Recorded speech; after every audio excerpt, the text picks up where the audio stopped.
Wander Wealthy Podcast, episode 271. Hello. Welcome back to another episode of the Wander Wealthy Podcast.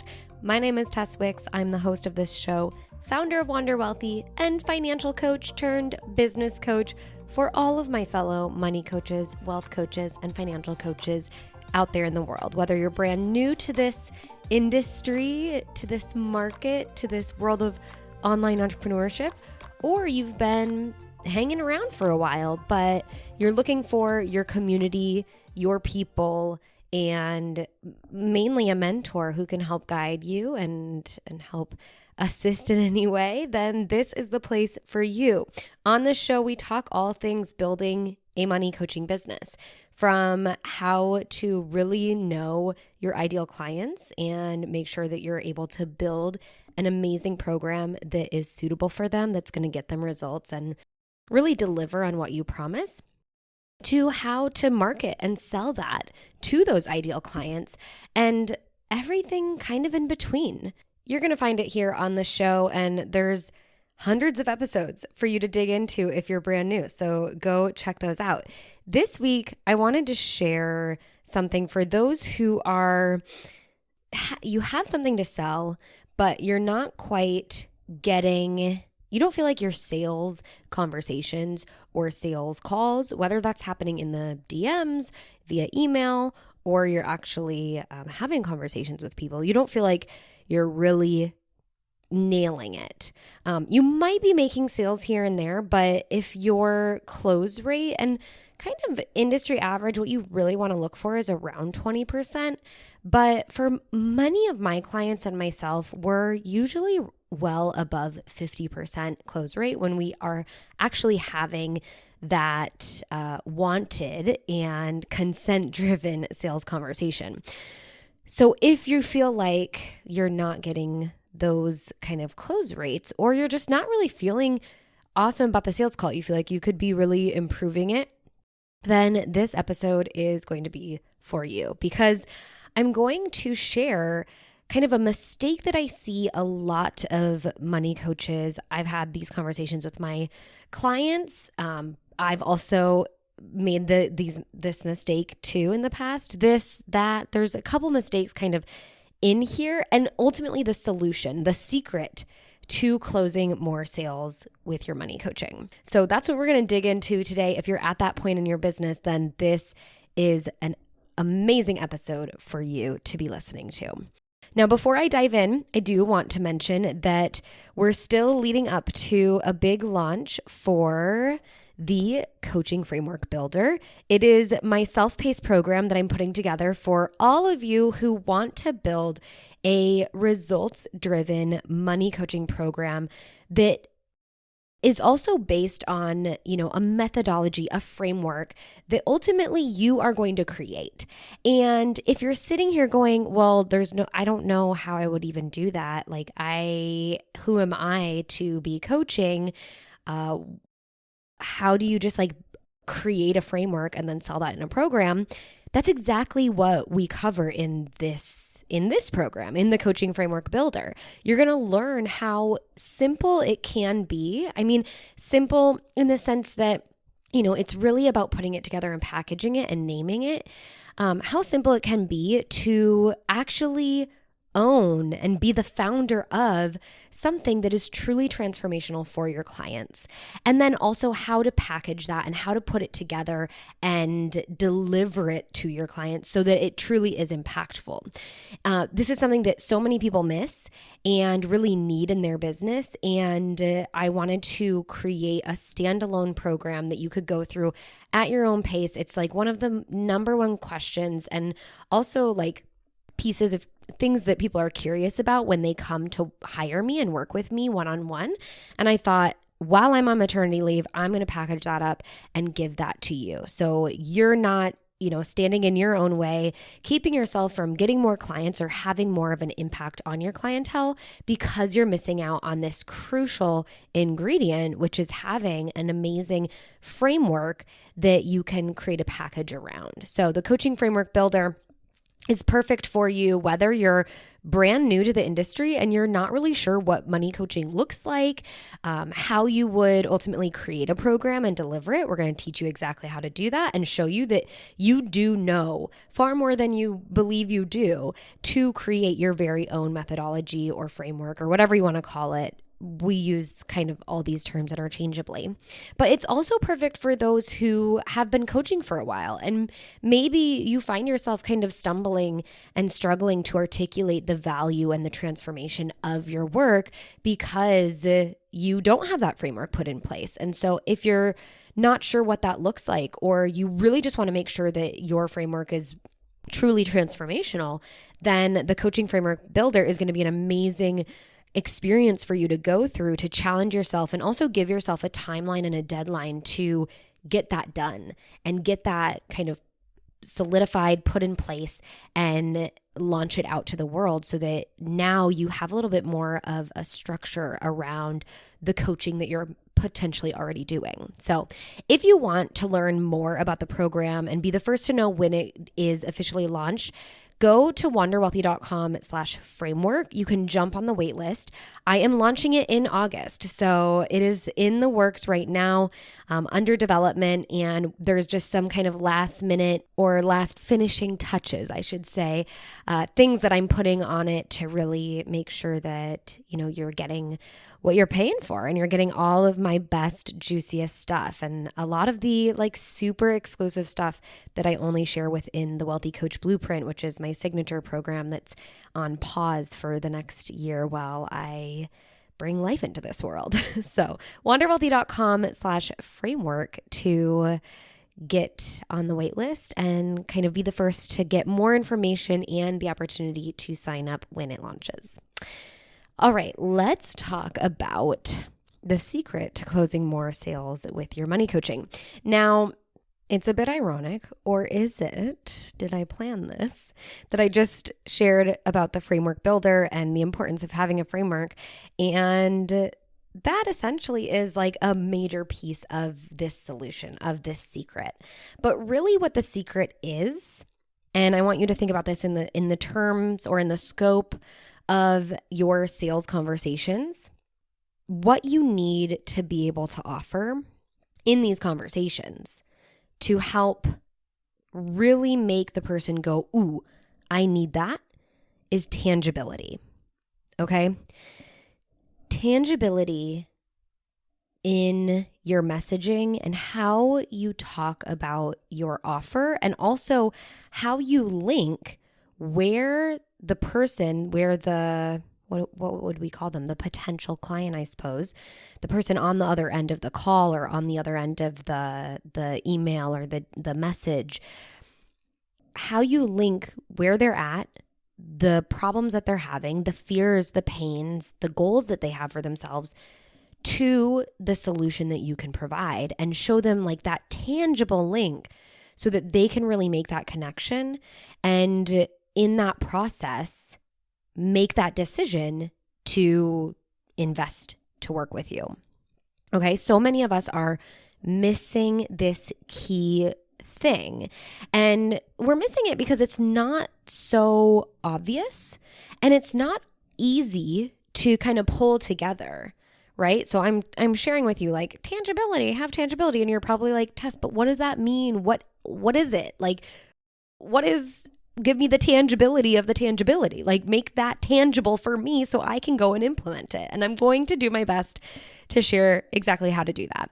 Okay, so I think the best place to start is and this is the best place to start with anything. Even as a coach, when I'm working with my clients and they're okay, this is my problem. And a lot of times I'm working with my clients and they're working with clients, or they're trying to work with potential clients. They're working with people. It's people on the other end. So I always go, okay, put myself in the people on the other end's shoes. What do I need to hear? What do I need to know? What do I need to wrap my head around in order for me to make an investment decision? So that's what I want you to do too, is consider the situation that your ideal client is in and anyone who ultimately ends up on the phone with you or on, messaging you, and really try to put yourself in their position of like, what do they need to know about your offer that's going to get them to the other side of ultimately making that investment.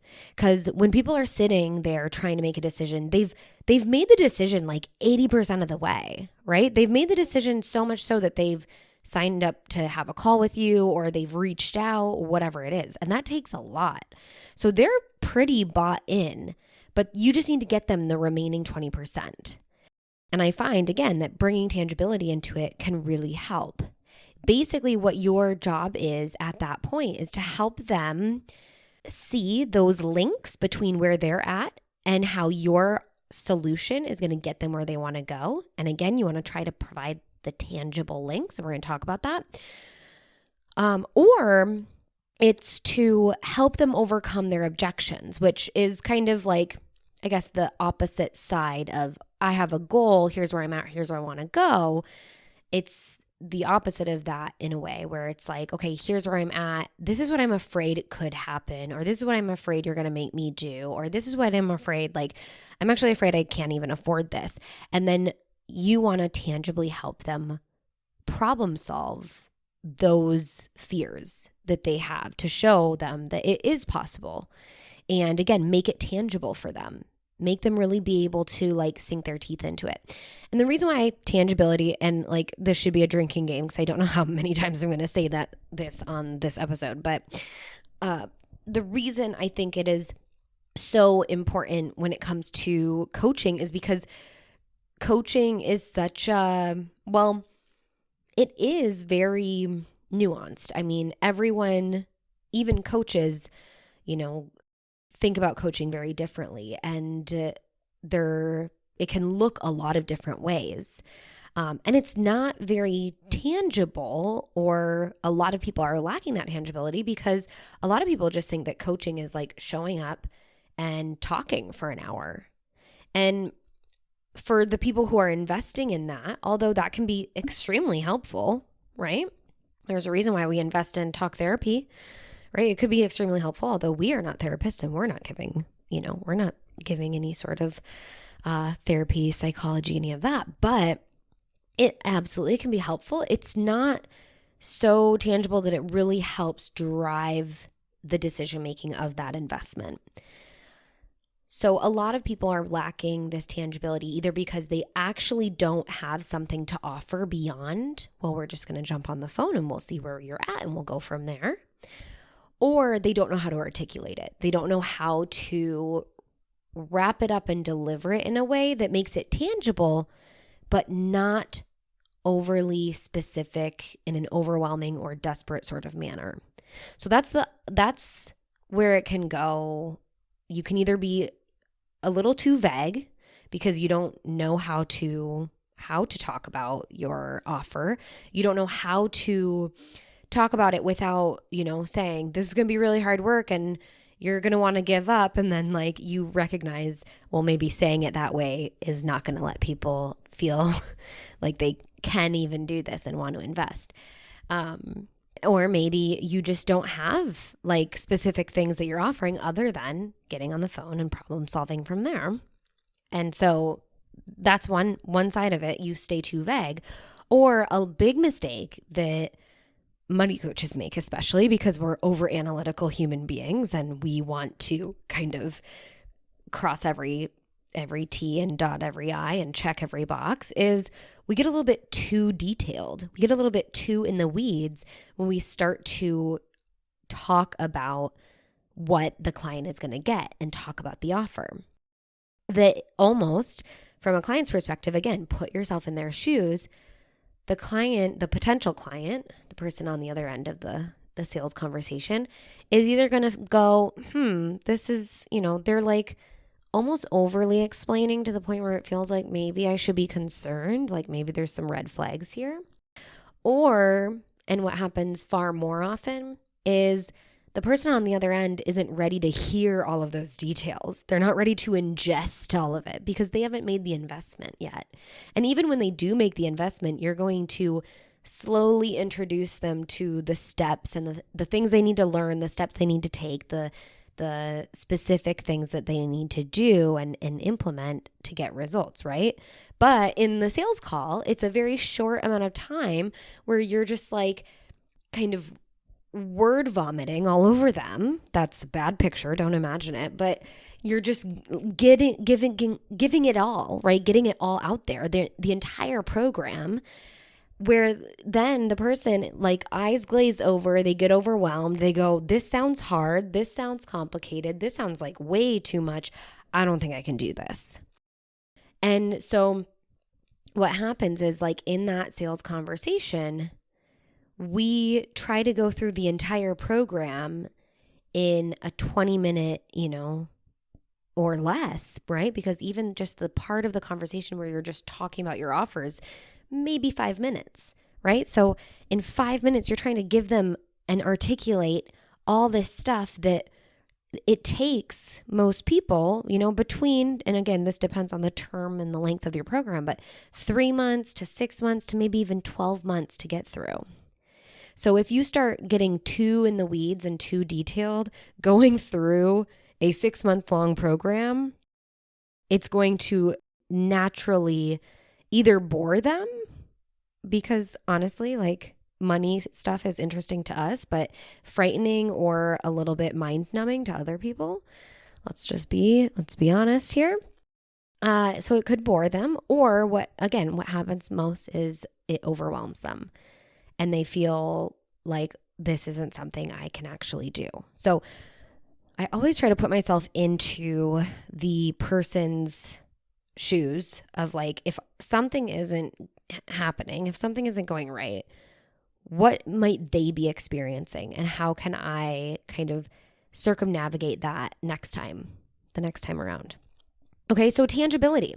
Let's talk a little bit more about how you can actually facilitate tangibility when you're, first of all, in some sort of virtual format communicating with someone else about what ultimately is a virtual offer, right? You're not selling them a shoe that they can put on their feet and walk around, right? You're selling them most likely education.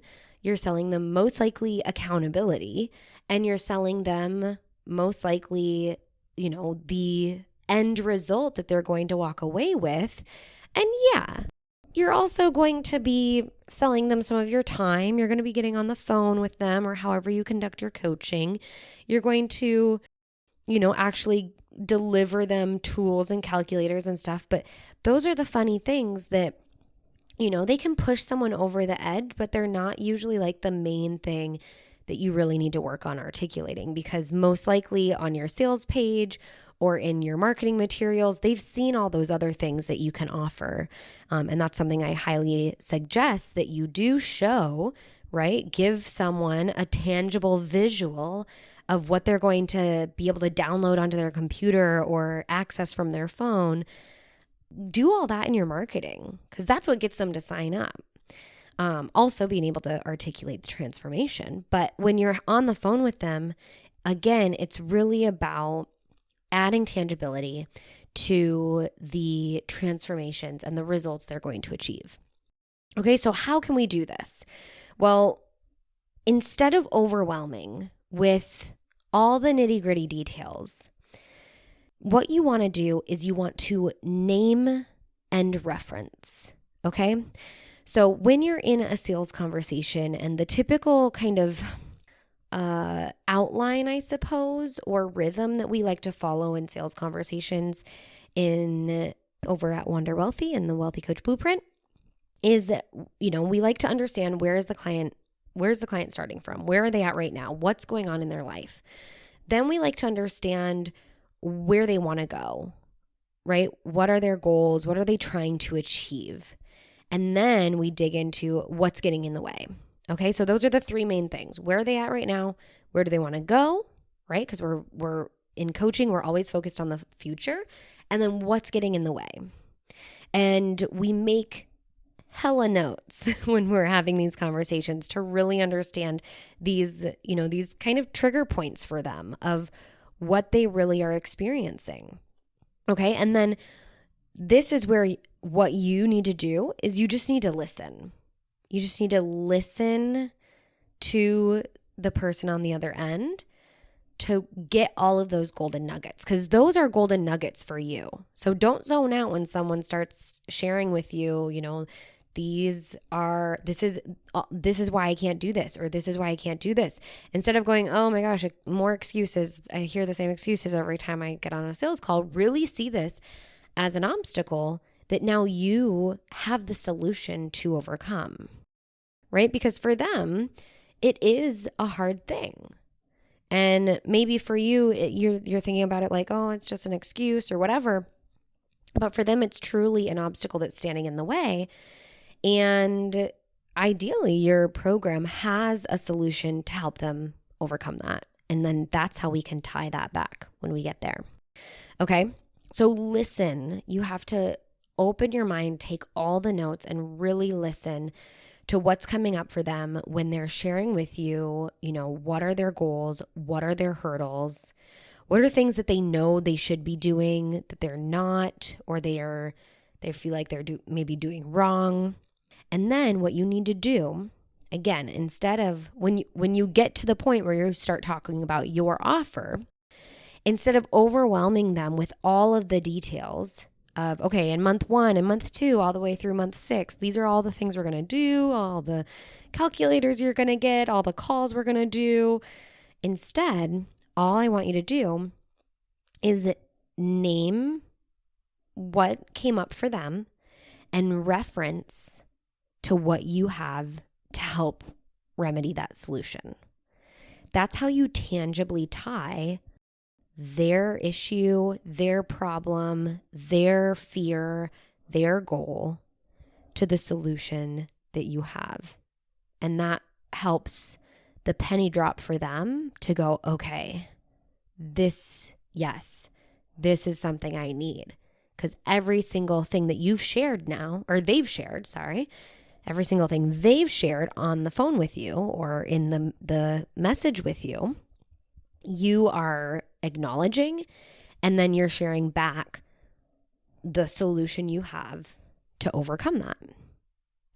And so this is where the magic happens. A lot of people feel like, well, if I only share that, then they're not going to know about all this other great stuff that I have, because we think all of our things are awesome. We have all the secret sauces, the special potions, the magical processes, but we really only need to name what's going on for them and then reference to the specific thing that's going to help them overcome that or help them achieve that.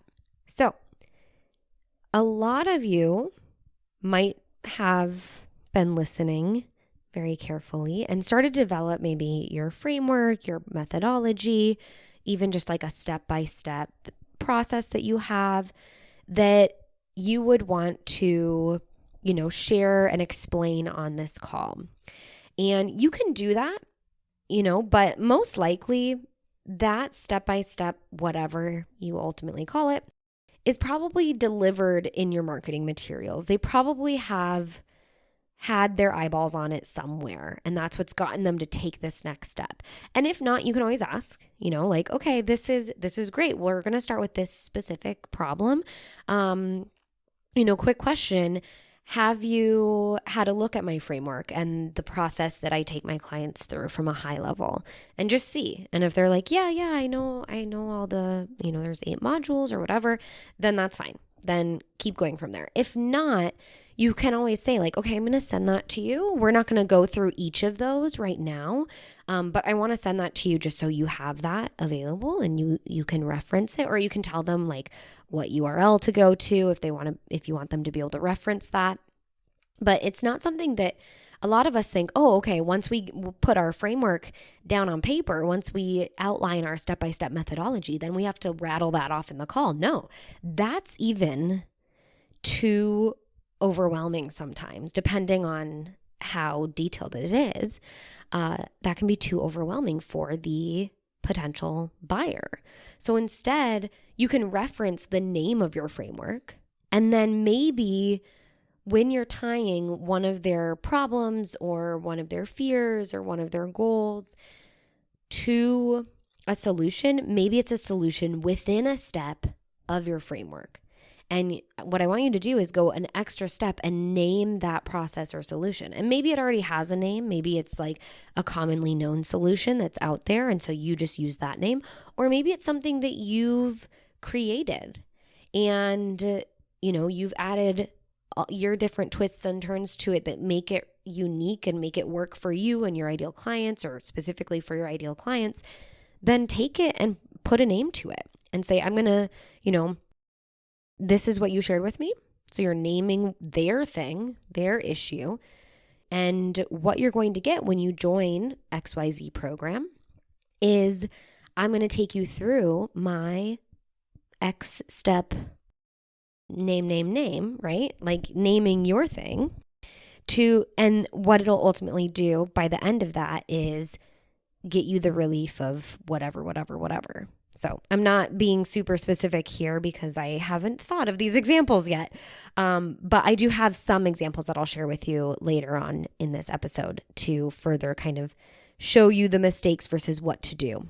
But it's always naming what's going on for them and then referencing to a part of your program that's going to provide that relief or get them those results, right? And then talking about that without going too far in the weeds of, now let me tell you how the process works, right? You can just name it and reference it and then tell them what the result is on the other side of when they experience that process or do that homework or fill out that calculator. Okay, so you can name and reference, name their thing, and then name and reference your thing. And it might be your overarching framework. It might be a process or a system or a framework within your framework, right? Within one of the steps of your frameworks or a module or category, however you break down your overarching framework. And it also could be like a piece of homework that they're going to do, which, might be a checklist or filling out a calculator or, filling out a workbook or whatever. And you're just going to name that thing. So again, it's easy to reference, right? My XYZ checklist or my build a better budget calculator, whatever it is. So naming and referencing really brings that tangibility to the end buyer because now they can see, oh yeah, these are the biggest things that I've brought up in this conversation, right? And they're not thinking that. They're probably thinking these are the biggest things that are getting in my way or that are keeping me from my goals or that I really want to achieve. And now this person, this potential coach that I could hire just shared tangibly what's going to get me there and the solution they have for me to get me there. So this requires extremely good listening so that you can understand what are those things, and then knowing your framework like the back of your hand and having, little processes and all the homework that you have them do, having names for those. And again, maybe they're not your names and maybe they are. If they didn't exist before, then you've created it and you can put a name on it. So take that extra time to really know your framework, really know your program in and out, and know the details of like exactly. And this happens, I think, naturally. Like when I'm on a sales call with someone and they're sharing with me what's getting in their way, in my brain, I'm going, oh my gosh, this is going to blow their mind. Like the content matrix is going to totally solve that problem. Oh, the market research that we do is totally going to solve that problem. And I'm going through all the solutions and I'm already like thinking of all the solutions. And instead of telling them in that moment, right? Because that's another mistake that a lot of us make. So here's a bonus tip for you. Instead of telling them how to solve their problem, each problem that comes up in the moment that it comes up, just again, take a note. And then maybe draw a line and write down the solution is going to help them. And then when you get to that part of the conversation where you're kind of usually asking for consent to share more about your program and how you see it helping them, then you start going back and doing that reflection of, okay, you shared with me earlier that this is what's getting in the way. I can't wait for you to experience this XYZ solution. that I have for you, because it's going to allow you to finally break through that wall or whatever. And again, you're not stopping them in the moment, telling them, oh my gosh, actually, I have the solution to solve your problem, and then explaining that solution and how it works, right? We don't need to get too in the weeds because they haven't made that investment yet. But we can let them know we have the solution, and this is the result you're going to experience at the other side of that solution.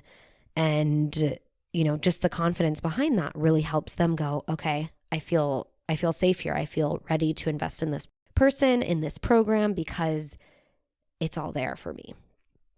Okay, so this personalizes the entire conversation. And ultimately, it answers the WIFM question, which I always reference in my coaching.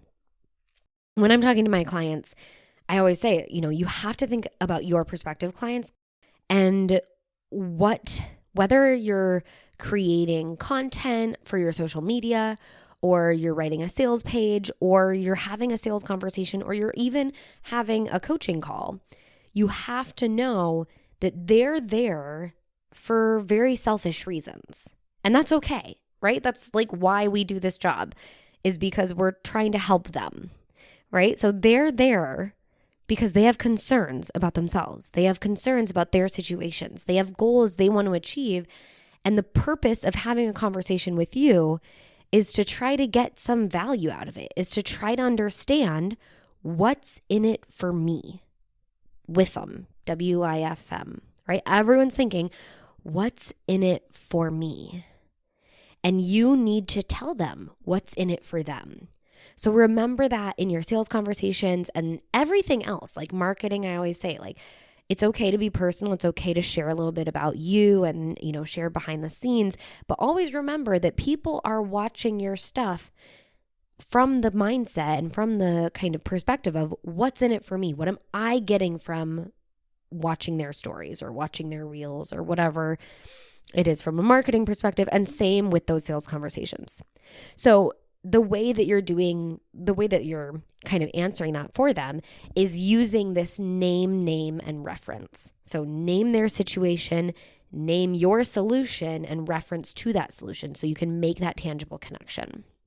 This allows you to do just that without being overly prescriptive and like trying to solve all their problems in this one conversation, and ultimately just like be boring and kind of drone on and on and on about the details of your program. Because again, we don't want to create overwhelm. We don't want their eyes to glaze over. We don't want them to think, oh my gosh, that's too much, or kind of have that similar reaction of like, oh, there's some red flags here. Maybe this person is desperate, right?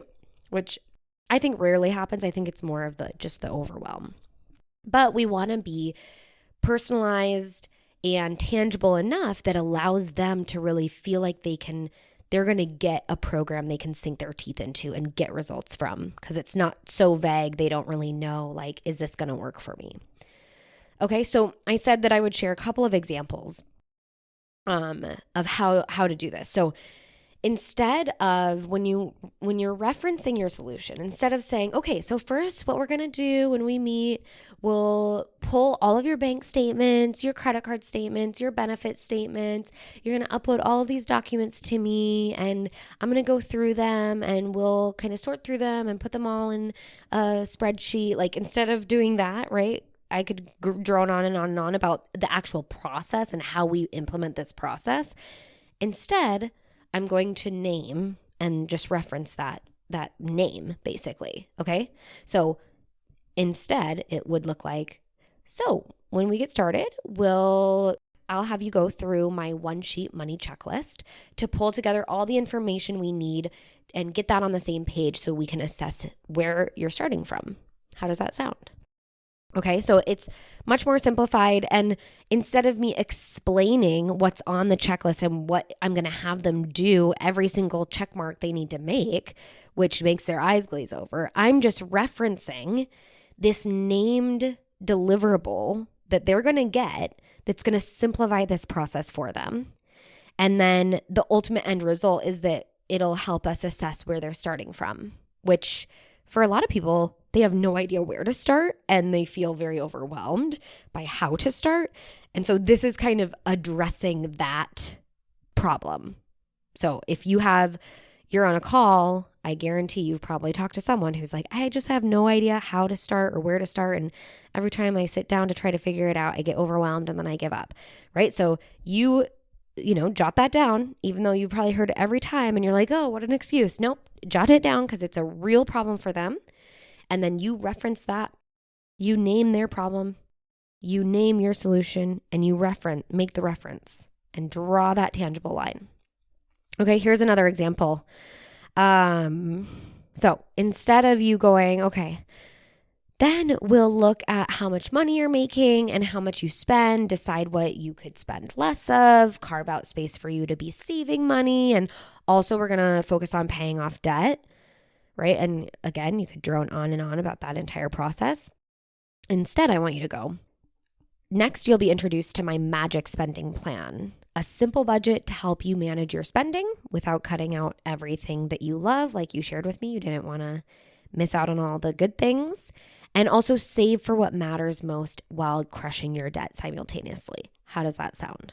Okay, so instead of going into the, we're going to look at these numbers and look at these numbers and make these decisions and do this, I'm just saying, I'm going to introduce you to my magic spending plan, period, right? I could just say that, but obviously I want them to know like a little bit what it is. So I just say a simple budget and then ultimately what it's going to get you to do. It's going to help you manage your spending without cutting out the things you love and save for what matters most while simultaneously paying off your debt. And this only is assuming that this person has all of those goals, right? If they don't have those goals, then we would cut some of that out and we would just specifically be like, my magic spending plan is amazing because you said that you want to pay off your debt and this is going to help you do that because it'll help prioritize all those numbers for you. How does that sound, right? So we don't want to just keep droning on or get too in the weeds. Find a way to share the what and then the result and then check in with them. Often that is enough information for them to go, that sounds great. That sounds exactly like what I need. Okay. So here's the last piece I want to share with you as we wrap this up. Because this is the secret. This is it. This is how you apply that tangibility without being too prescriptive, but also without being too vague, right? So the last thing I want to share is similar to don't be too prescriptive. Don't be too specific. And also recognize, have your biases left you jaded? Do you know maybe of other coaches or see in the industry other people doing things wrong that you want to kind of be apologetic for and also explain how you don't do it that way? And find out if that's you, because I think we have all done this. We've all had kind of bad experiences, or we've heard of other people experiencing things that we want the world to make sure and know. We want to make sure that the world knows that we don't work that way, right? When you work with me, you actually get this. When you work with me, we're actually going to do this, right? I'm not going to just leave you high and dry or whatever it is that you've heard other coaches have done, or maybe you've experienced from working with other coaches, that you want to make sure that the people that are hiring you don't think that's how it's going to work. The reason this can really hurt you is that the people who are hiring you might not have that perspective. They might not have those doubts, those objections already living in their mind. So the second you give that energy and you bring light to it, then those doubts and those questions start living in their mind, but not in a way where they're like, oh, thank goodness. In a way where they're like, oh, that happens. Oh, why is this person telling me this? I didn't even think about this. And it gets them, again, overwhelmed and then really questioning their decision making. And also, in a way, kind of questioning you. Because why would you bring it up, right? So I shared this with one of my clients because this is something I've done. I've heard some of my clients share too, that they want to make sure that people don't think that they are some of these other coaches that do these other things. So here's what I shared in a recent conversation with a client, is that when you bring things like this up, when you let your biases enter the chat, if you will, and you want to make sure that the client, knows that it's not going to go that way. It's like when you start dating someone and then that person kicks it off by swearing they've never cheated before, completely unprompted. But they're just like, I just want you to know that I've never cheated before. And you're like, okay, cool. I didn't ask, but maybe I should. I'm confused. Are you jaded? Have you been cheated on? It's like it opens a wound that didn't already exist, and we don't need to tap it if it's not there. Okay? So that's not to say that you should not talk about these things. Just let the client ask the specific questions. And this includes these things. If the client has some reservations or they're a little afraid about something, concerned, they've had a bad experience in the past, let them ask you, is this a thing that you do? Or maybe you can tell that they're hesitating a little bit, and then you can ask them, are there any questions that you have or any concerns that you have about working with me that you would like to discuss? I'm happy to address all the questions. I'm very transparent about my process, and I'd like to answer them. But only if you're really recognizing that they're hesitating. Or even if they get to the point where they seem interested, but then all of a sudden they're not ready to take the next step. That's a perfect opportunity for you to say, what other questions do you have? What other concerns do you have?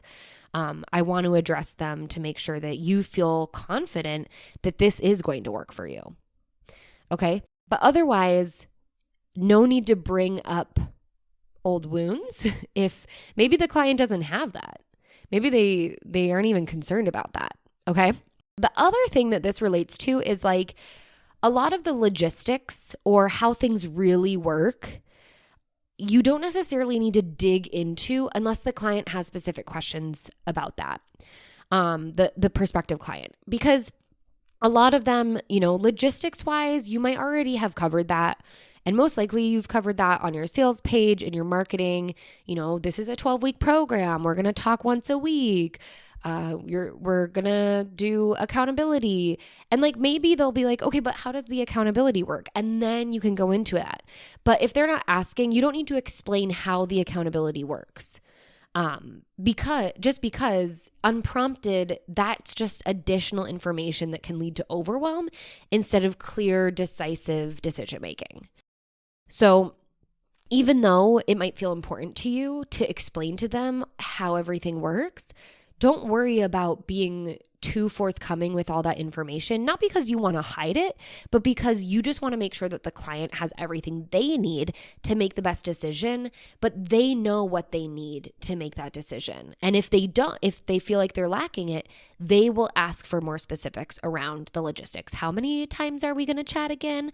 How exactly does the accountability work? How exactly do you approach your budgeting process? And then, if they start asking questions specifically around, reflecting back to one of my examples, how does the magic spending plan work? If they ask something like that, they're referencing something specific within your program, you can, give them the high level overview, and that would be the time to do it. But again, you don't need to give them all your trade secrets before they invest to work with you. So just know that it's okay not to share every single nitty-gritty detail about the program just because you feel like they need to know this to make the best decision. They most likely know what they need to know to make the best decision. And if they don't, then you can, then if you're recognizing that they're not sure they know enough to make the best decision but don't know what to ask, then you can say, okay, what are your concerns, or what maybe has not worked for you in the past that maybe I can help you see how we do it differently. And then you can go from there. Okay? So that's it. That's the secret to closing more sales is tangibility, but tangibility in the right way. This is a dance. It's like dating. It's a It's a gray line. So you need to make sure that you're walking that fine line, that fine gray line, and staying tangible without getting too in the weeds, but also making sure that you're offering something that they can really sink their teeth into. And what really helps this tangibility, obviously, is having a framework for your money coaching offering. Ultimately having a program, but within that program, having a framework, a methodology, a system, a blueprint, whatever you want to call it, that you can reference and then get more detailed into when referencing in these sales conversations so that you can apply that tangibility for the potential end buyer. So if you're on the fence, if you're not sure what a framework would look like or how to implement that and how to create it specific for your ideal clients, and also how to create a framework, but then also a program that actually gets results for your clients, you can join the Coaching Framework Builder, which is coming out by the end of August, I promise. But you can head to wanderwealthy.com/framework to jump on the waitlist, or if it is already live because you're listening to this at a later date, then that same link, wanderwealthy.com/framework, will take you to the homepage for this self-paced program that's going to teach you how to build a money coaching framework that basically sells itself with your help, of course, and also actually gets results for your clients. So wanderwealthy.com/framework. Thank you so much for tuning in this week. I cannot wait to chat with you next week. Until then, I hope you wander wealthy.